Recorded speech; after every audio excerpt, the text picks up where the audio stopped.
Assalamualaikum warahmatullahi wabarakatuh. Baik, untuk mata kuliah sains komputasi, kita lanjutkan materi berikutnya adalah method of data collection atau cara mengumpulkan data. Beberapa waktu lalu saya sudah kasih tugas untuk membuat sebuah survei tugas kelompok dan ada kaitannya dengan pengumpulan data. Jadi data sangat penting, bukan hanya jumlahnya saja, tetapi akurasi. Ketika Anda mengumpulkan data, bagaimana data itu valid.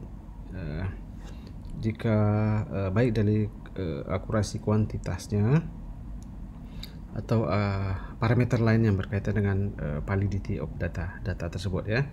Kemarin saya sudah kasih tugas untuk Anda survei, mengamati sebuah sistem atau yang antrian. Nah, kalau itu datanya salah yang Anda kumpul atau yang Anda lakukan survei atau pengecekan lapangan, otomatis yang dianalisa juga salah dan hasilnya juga salah, sangat fatal. Nah, ada beberapa cara, ini sekedar pengantar. Pengumpulan data mirip halnya di mata kuliah metodologi penelitian, juga ada cara bagaimana mengumpulkan data yang tujuannya untuk memastikan data itu benar dan valid untuk digunakan. Various method of collecting data, ada beberapa cara untuk mengumpulkan data. Generation data, ada to arrive and attempt to arrive at the abstract topology. Ada beberapa cara. Kita langsung saja. Pada dasarnya ada dua data sekunder dan data primer. Data primer dan data sekunder. Primer data, secondary data. Seperti umumnya Anda sudah tahu semua, data primer data yang Anda kumpulkan langsung atau yang Anda melakukan pengamatan langsung atau pengujiannya Anda lakukan langsung, kan ya. Sementara data sekunder mungkin Anda rujuk dari data lain yang sudah dikumpulkan oleh orang lain. Bisa collected fresh and for the first time data. There are several method of collecting data. Ada beberapa cara untuk mengumpulkan data primer juga ya. Mungkin ada langsung, kuesioner, eksperimen, pengujian langsung dan lain-lain. Data sekunder Anda merujuk mungkin dari publikasi yang sudah ada ya, yang sudah diterbitkan baik di jurnal, proceeding, buku dan lain-lain, atau dari data statistik atau dari yang lain-lain ya, data sekunder yang Anda olah. Those which have been collected by someone else. Ini mungkin sudah tahu primer sekunder, kita nggak bahas begitu detail, tapi refresh saja. Observasi, method observasi, pengamatan ya, seperti yang tugas saya minta Anda mengamati sistem antrian itu dengan tujuan dari data yang Anda kumpul nanti Anda analisa ya, bagaimana sistem itu, sistem yang sudah antri itu masih dalam kategori oke atau toleransi, atau sudah tidak di luar antriannya sudah terlalu tidak bagus, dan Anda merekomendasi apa. Nah, dari observasi yang Anda lakukan di lapangan, Anda mengamati, mengumpulkan data, nanti dianalisa, nanti dapat kesimpulan dengan antrian atau waktu tunggu sekian masih dalam toleransi dan sistem masih layak atau bagus untuk digunakan, atau tidak perlu improvement atau perbaikan. Nah, ada rekomendasi lain ketika Anda mengamati data sistem tersebut. Antriannya terlalu panjang atau terlalu lama orang menunggu. Contoh sederhana, kita ingin berbelanja mungkin di swalayan atau supermarket, beli barang 2-3 items, tetapi waktu bayar antrinya sampai setengah jam. Artinya apa? Kita berdasarkan setengah jam itu 30 menit, bisa jadi bisa jadi masih dalam toleransi atau sudah di luar, kan gitu. Nanti itu dianalisis ya, salah satunya menggunakan observasi ya. Observation method is a method under which data from the field is collected with the help of observation atau observers. Orangnya ada observernya, kan itu ya. Kelebihan dan kekurangan metode subject bias, eliminate no bias, information research. Untuk pengumpulan data ini mungkin kita go through saja. Mungkin di mata kuliah metodologi penelitian Anda sudah dapat satu subjek, satu section pertemuan tentang bagaimana mengumpulkan data ya. Mengumpulkan data ya bukan sekedar mengumpulkan data. Kalau mengumpulkan data, banyak orang di sana, kan gitu. Ini contoh sederhana, Anda mengumpulkan data di sekolah, berapa jumlah siswa? Anda menghitung orang saja, ya, semua dihitung, termasuk guru, karyawan, cleaning service atau pekerja di sana. Yang diminta data siswa. Siswa mungkin 80 karena ada guru, ada karyawan dan semua, ada 100. Anda bilang siswa di sana 100 orang, tak ada hal yang sebenarnya 80. Itu maksudnya. Artinya validity of data. Data-data benar valid. Berapa jumlah siswa? Anda harus sebutkan 80 bukan 100 karena 100 sudah masuk yang lain, contoh. Nah, ini kan sangat berpengaruh terhadap analisa selanjutnya. Kelebihan dan kekurangan, time required dan lain-lain. Jadi observasi ini kelebihan kekurangannya. Tentunya observasi ada bias atau bias, kelemahan ada perlu waktu kita mengamati, informasi limited dan lain-lain.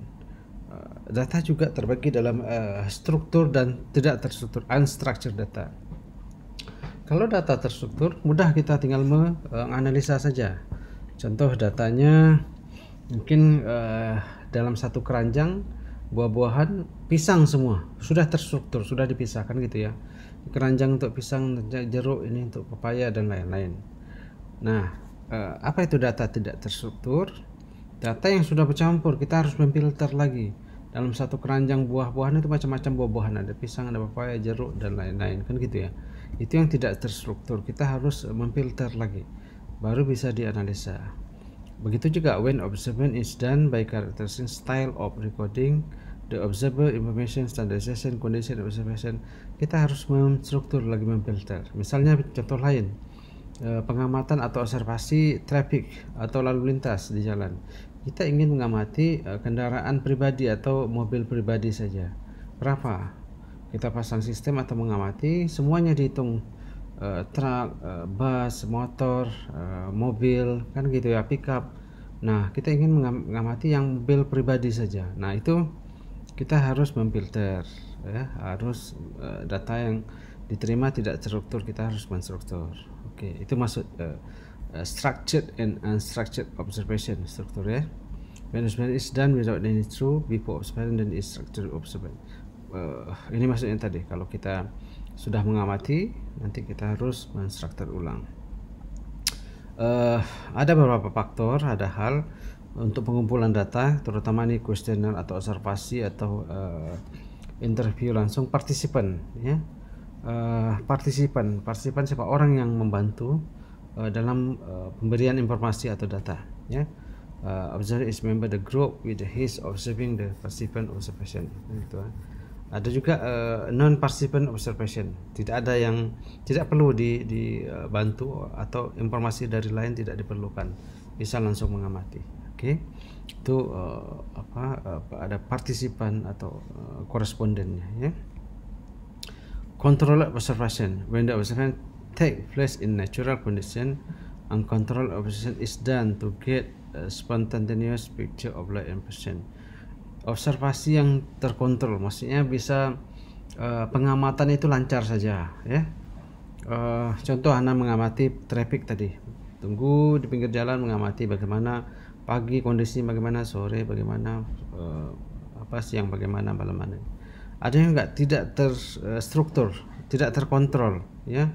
Anda mengamati sesuatu, nggak bisa diprediksi, kadang ada, kadang enggak, ya kan gitu. Kadang hujan misalnya, kadang tiba hujan, kan gitu ya. Belum Anda harus menunggu, kadang menunggu nggak ada, ya. Hari ini saya ingin survei mengamati bagaimana kondisi curah hujan lebat, berapa curah hujan, intensitas hujan. Kita tunggu, tahu nggak ada hujan hari, kan gitu ya. Nah, itu maksudnya tidak terkontrol, ya, tidak kontrol. Kali ini bisa kontrol, kita ngamati setiap hari ada traffic misalnya, ada lalu lintas. Oke, interview method ini salah satu metode untuk mengumpulkan data. Kita melakukan interview, ini yang umum dilakukan, ya. Kita survei ke lapangan, ke kampung-kampung, ke desa, mungkin mengamati bagaimana tingkat perekonomian desa, tingkat kesejahteraan di kampung itu. Kita ke lapangan, ke kampung, ada beberapa orang kita temui, kita tanya bagaimana pekerjaan, bagaimana ekonomi sehari, aktivitas. Nah, itu interview langsung. Nah, informasi itu perlu partisipan dan perlu data yang valid. Contoh, kita ingin mengamati kesejahteraan, tentu yang ada certain atau range umur yang kita harus interview, pekerjaan dan lain-lain. Kita ingin mengamati kesejahteraan atau perkembangan kampung, mungkin nggak bisa kita interview anak sekolah, anak SD yang masih kecil, dia belum tahu tentang bagaimana ekonomi dan gitu ya. Interview ada beberapa cara juga, ada oral, verbal, ada langsung, percakapan langsung. Begitu dikasih pertanyaan, dijawab, nanti dicatat, direkam ya. Ada personal interview, ada group interview. Personal itu kita temui satu-satu, respon. Ada yang secara berkelompok, mungkin 1, 4 orang, 5 orang berkelompok, kita tanya bagaimana respon. Nah, itu group interview ya. Ada personal, tadi ada group ya. Ini sekedar singkatan. Yang pengumpulan data ini saya sampaikan tadi, mungkin di mata kuliah metodologi penelitian semester 5 lalu Anda sudah dapat, mengulangi saja. Ini sangat berkaitan erat dengan cara tadi Anda mengumpulkan data untuk tugas yang dikasih, tugas kelompok, survei, mengamati sebuah sistem yang antri, yang bermasalah. Nanti Anda analisa data. Tadi di awal saya sampaikan data itu sangat penting. Anda benar-benar data apa yang Anda perlukan ya, sistem antrian misalnya dari customer satu ke kedua, apa yang diukur kan ya, mulai kapan diukur. Ketika Anda mengumpulkan atau mendapatkan data yang salah, analisa salah, hasil kesimpulan juga salah ya. Structured interview, interview yang terstruktur. Anda sudah plan, saya hari ini mau interview kampung ini dari orang tua dulu, atau dari yang muda dulu, atau umur sekian, atau pendidikan sekian, terstruktur ya, jadi bertahap, fleksibel. Nanti pertanyaannya itu sudah terstruktur, standar ya, apa yang tahapan penelitiannya, mulai dari nama, perkenalan, umur, terus pendidikan, terus pekerjaan dan lain-lain, nampak terstruktur. Merit of personal interview, apa meritnya, apa emphasis, greater depth, flexibility, interview based high skill can come over resistance. Ini contoh-contoh manfaat atau tujuan personal interview ya. Ini kekurangannya expensive method, maksudnya perlu kos yang besar karena kita terjun ke lapangan, bawa tim ya, mewawancara, mungkin kita kasih gift. Sebagian orang tidak mau diwawancarai kan gitu ya. Kita kasih gift dulu, bingkisan atau dikasih sedikit souvenir baru mau diwawancara. Jadi salah satu kelemahannya kan.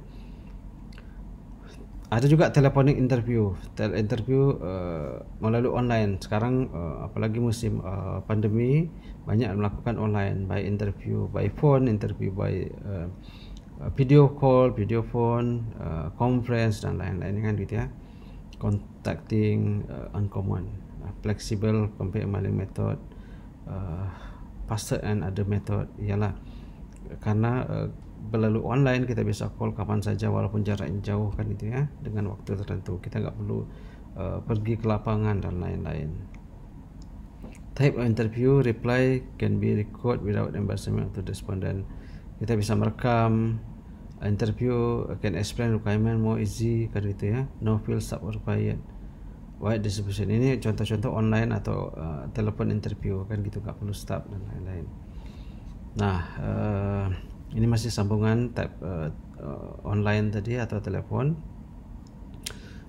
Ketika kita interview, walaupun interview manual kita bisa bawa alat perekam. Kalau online sudah ada fasilitas, biasanya kita video call atau telekonferensi menggunakan berbagai media, bisa ada fasilitas rekamannya, record, kita bisa merekam ya.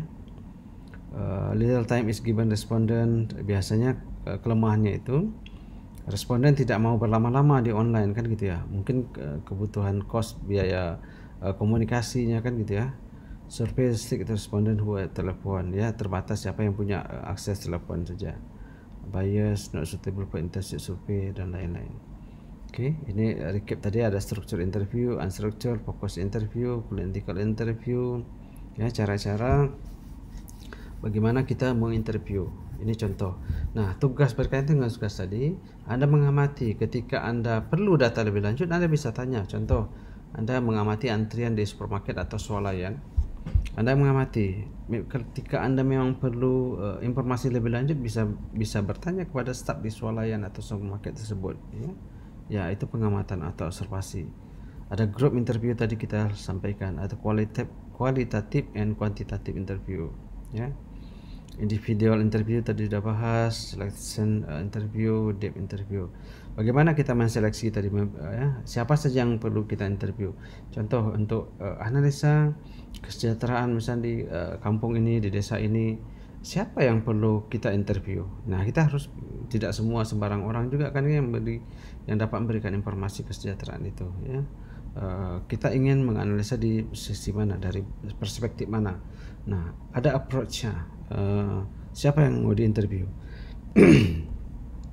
Deep interview, sejauh mana kita membahas, menggali informasi, sejauh mana yang kita, apakah kalau di desa itu perekonomiannya hanya pekerjaan atau aktivitas perekonomian, atau sampai kita dapat penghasilannya, ya, semakin detail penghasilan per bulan dan lain-lain, itu maksudnya. Kuesioner juga salah satu cara dengan menyebarkan angket, ya. Kuesioner, pertanyaan nanti diisi. This method question is quite popular. Biasa sangat umum nih. Apalagi sekarang ada kuesioner bisa dilakukan secara online. Kalau dulu kan kita isi, buat pertanyaan di kertas, nanti diconteng atau ditandain, nanti direkap kan gitu. Sekarang sudah melakukan online, banyak form, banyak metode online, tinggal klik dapat melakukan. Tetapi ada kelebihan-kelemahan. Memang kelebihannya lebih cepat, lebih mudah ada akses, tapi ada kelemahan, mungkin salah ketik, salah isi dan lain-lain, ya. Question is sent person with request to answer kan gitu, ya. Banyak sudah tren sekarang questionnaire secara online, ya. Banyak form fasilitas dari web menawarkan untuk form untuk questionnaire. Ini kelebihan dan kekurangan questionnaire, low cost, even geographical area. Ini yang online tadi, ya. Walaupun jarak jauh bisa kan gitu. Low rate return, biasanya kalau untuk ini kita sebarkan 100 angket, enggak susah kembali 100 kan gitu, ya. Ada yang tidak mengisi, ada yang tidak bisa membantu dan lain-lain kan gitu, ya. Main aspect questionnaire, general form, structure questionnaire, alternative. Nah, main aspeknya kita ingin mendapat responden give answer, maksudnya dapat tanggapan dari responden atau partisipan yang ada di sana. Bagaimana tanggapan sesuai dengan informasi yang kita perlukan, ya. Kita ingin kita bidang IT ingin membangun jaringan internet di kampung itu, di desa itu. Informasi yang kita ingin dapatkan, apakah ada tersedia fasilitas atau listrik di sana kan gitu, ya. Bagaimana penduduknya, bagaimana jumlah siswa dan lain. Informasi itu responden give answer harus memberikan respon, ya. Tetapi ada beberapa aspek tidak sama perspektifnya. Nah, seperti tadi ada responden menjawab berapa jumlah siswa, dia bilang estimasi saja, tidak memberi informasi yang kuat. Ada yang beri jawaban benar-benar exactly, dia tahu berapa jumlah siswa di sana kan itu. Ini ada beberapa aspek yang perlu diperhatikan. Question give stress and worry of personal character kan itu, ya. Close question are easy to handle, but this like fixing the answer. Pertanyaan yang sangat berdekat, makanya ketika kita ingin menyebarkan pertanyaan kuesioner, harus tahu siapa yang kita beri pertanyaan agar respon atau jawaban yang diberikan benar-benar valid, benar data. Tadi di awal kita sudah bahas, kita highlight kenapa perlu pengumpulan data, untuk mendapatkan data yang valid, yang benar. Siapa yang memberi informasi kita harus pilih juga, ya. Pilih juga. Essential of the question, ya. Essential of the question should be short and simple. Dalam membuat pertanyaan atau questionnaire, kita biasanya orang responden itu dia nggak mau lama-lama, cepat aja. Pertanyaannya simple, yes atau no, baik, tidak baik, sangat baik, dan itu, ya. Tidak mau dia, bukan berlama-lama, maksudnya pertanyaan yang complicated, bahkan tidak mengerti dengan pertanyaan itu, ya. Sentimen juga, ya, sentimen di responden yang menyangkut kehidupan atau menyinggung responden tersebut dan lain-lain. Berhati-hati, harus berhati-hati dengan membuat pertanyaan itu. how to construct a questionnaire, ya, bagaimana mengkonstruk general form secara umum dulu. Urutannya seperti tadi saya bilang, ada responden kita urut dulu, mungkin dari nama, umur, pekerjaan, pendidikan, bagaimana ekonomi, ada sequence urutannya, ya. Ada direct question, pertanyaan langsung, ada indirect kan gitu ya, open form questionnaire, closed form questionnaire, multiple choice dan lain-lain, ya. Ada pertanyaan, ada yes no, ada beberapa multiple kan gitu, baik, sangat baik, biasa dan lain-lain, ya. Kita harus lihat bagaimana kita membuat kuesioner atau pertanyaan tersebut, sehingga memudahkan. Kita harus memperhatikan ada sebagian tempat kuesioner itu atau responden itu yang mungkin tingkat pendidikan biasa saja, kalau kita kasih pertanyaan yang complicated atau yang kata-kata yang sangat mungkin tidak memahami kan gitu, dan kalau tidak memahami mungkin dia tidak isi yang dengan benar. Nah, ya, oke. Schedule itu one of the important. Schedule yang tepat, ya. Kapan kita ingin melakukan survei? Contoh, kita ingin mengetahui seberapa besar pemakaian internet di kampus, misalnya kampus kita Universitas Islam Riau. Waktunya nggak tepat kita survei, malam hari mungkin kampus kosong, ya kan gitu, nggak ada yang memakai kan gitu, nggak tepat. Atau sekarang nggak bisa kita prediksi karena rata-rata mahasiswa tidak di kampus, di luar kan gitu, ya. Nah, waktu itu termasuk juga survei yang lain. Nah, mungkin antrian tadi, kita perginya mungkin di sudah jam 10 malam, orang sudah nggak ada berbelanja lagi kan gitu, atau di pagi hari jam 10 baru buka, nggak ada juga kan gitu. Kapan waktu tepat kita survei, kondisi bagaimana? Nah, kalau di antrian mungkin kalau kemacetan jalan nanti mungkin pagi hari atau sore hari, pagi hari orang berangkat kerja, sore hari pulang. Nah, schedule waktu ini yang sangat penting, ya, schedule waktu ini untuk memastikan data itu valid. Seperti tadi, jangan sampai kita malam ambil data di kampus tidak ada orang menggunakan internet, internetnya tidak ada yang memakai, sedikit kan gitu, ya. Padahal tidak akurat, tidak valid datanya itu. Oke. Questionnaire per schedule, sini penjelasan saja, general, isi per method dan lain-lain. Schedule tadi. Ada method of data collection, warranty card, postcard, ada mengirim card pakai pos juga, ya. Display or store audit, meletakkan di store, di supermarket, di mall. Pantry audit, consumer panels, transitory consumer panel, ya. Ini beberapa cara. Oke, kita cepat saja. Refresh saja. Anda sudah tahu sebenarnya bagaimana mengumpulkan data. Tujuannya untuk mendapatkan data yang valid, ya. Case study, survey method, ya. Oke, funnels, expenditure panel, consumer behavior, effectiveness, voting behavior dan lain-lain. Oke, ini secondary source of data, public, central, government, state, technical entry journal, book, magazine. Ini beberapa sumber data kan itu, ya. Ada publikasi, ada buku, majalah, newspaper, report, set, university, economist. Ini data-data sekunder yang bisa Anda rujuk untuk mendapatkan data, ya. Oke, ini contoh tadi yang struktur, unstruktur. Nah, kalau ini misal